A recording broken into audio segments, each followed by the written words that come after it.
cœur de la vallée du Loing, près de Paris, s'étend un paysage historique et charmeur.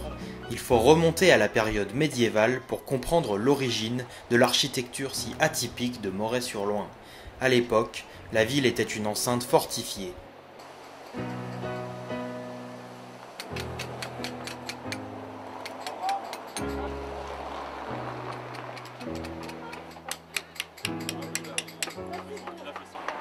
Cette beauté d'antan, toujours largement présente aujourd'hui, attire de nombreux artistes venus s'inspirer des vestiges morétains. Moret pour moi, est une place,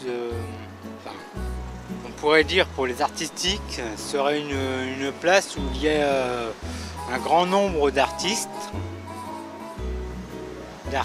peintres, de sculpteurs, où il y aurait vraiment très peu de gens en fait, si vous voulez, qui prennent vraiment à cœur en fait, si vous voulez, l'histoire de la ville.